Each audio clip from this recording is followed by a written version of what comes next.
You won't believe this pungent purple paste is a delicacy. It reeks like a biochemical spill and looks like spoiled sludge. Yet locals spoon it on everything. Brave a bite and the madness makes sense. Stick around to uncover its secret. This bizarre dish comes from Vietnam, a country often ranked among the happiest on earth thanks to its safety and peaceful vibe. Believe it or not, some presidents have visited without heavy security.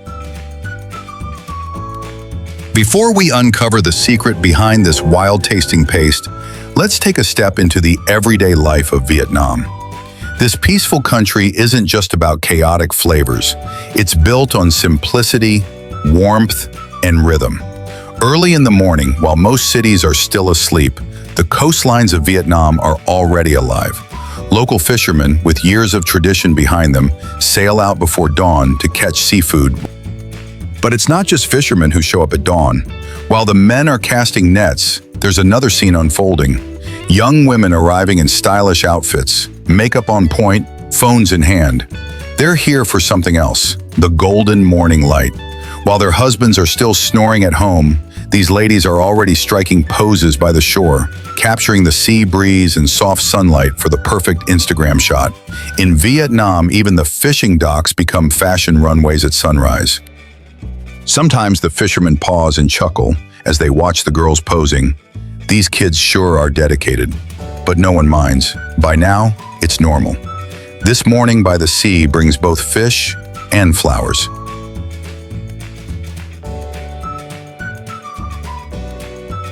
Leaving the beach behind, I decided to head for the hills, curious to see more of what this region had to offer. Up in the mountains, I was lucky enough to be invited to film a local wedding. It wasn't flashy or extravagant, no golden arches or fancy lights, but it was full of soul. Families gathered under colorful tarps, laughter echoed through the valley, and the bride, in a simple yet graceful dress, smiled with a kind of joy you don't see often.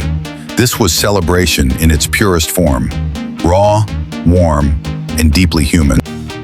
The wedding was attended by so many people, not just close relatives, but also neighbors and friends from the village. No fancy invitations were needed. Word of mouth was enough for everyone to show up.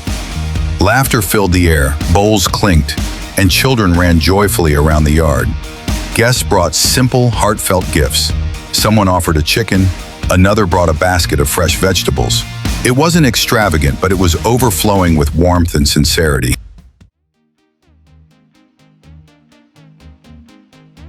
Back to the dish I mentioned at the beginning. A jar of fermented fish paste with a bright purple color that looks oddly beautiful, almost like some kind of dessert. But don't let the color fool you. The smell is absolutely overwhelming. It hits you hard the moment you open the lid.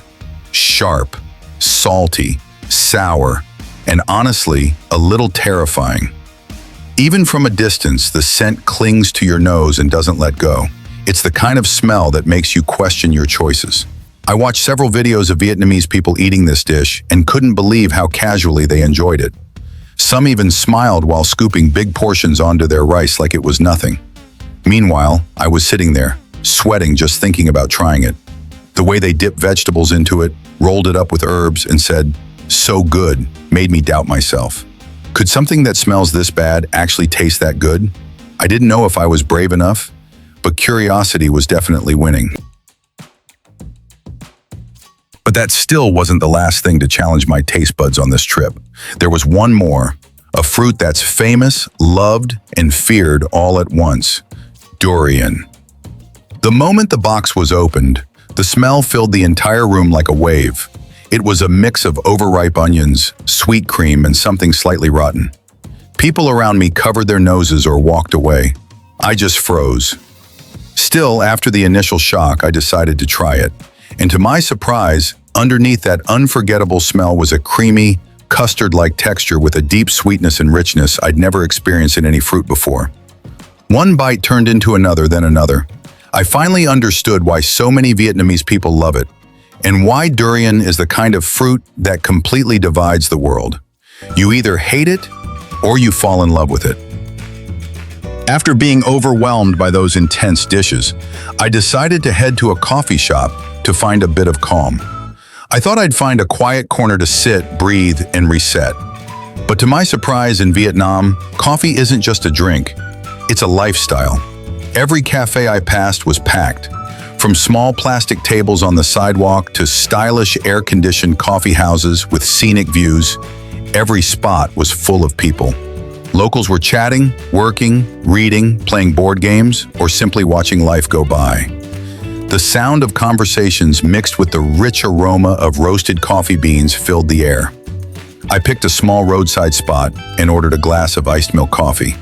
Sitting there, I realized something. Sometimes, in the middle of all the noise, you find a very special kind of peace in Vietnam.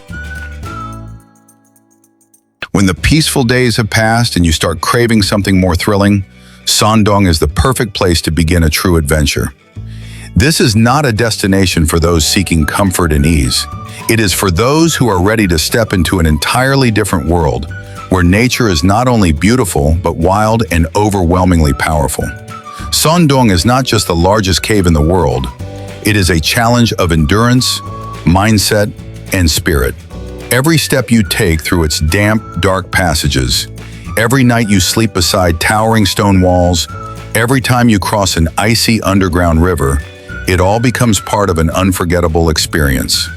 This is a place where adventure is not created by rides or thrills, but by earth, rock, jungle, and beams of sunlight that cut through the darkness deep underground. After pushing through the narrow and challenging rock passages, you will reach an astonishingly wide chamber, spacious enough for the whole group to gather, rest, brew a hot cup of coffee, and enjoy a surreal sense of calm, deep beneath the earth in the heart of Son Doong.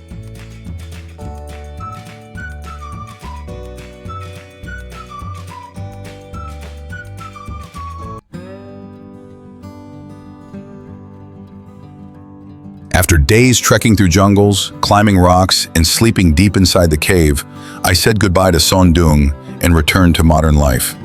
But my journey through Vietnam was far from over. It was just entering a whole new chapter. From the dim light inside the earth, I stepped into the bright, buzzing streets of the city. Everything here moves nonstop.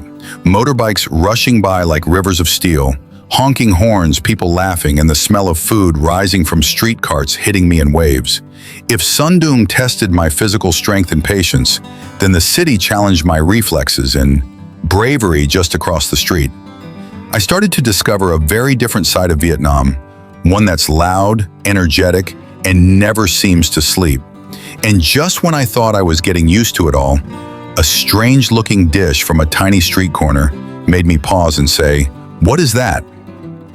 And that, honestly, was when the real adventure began.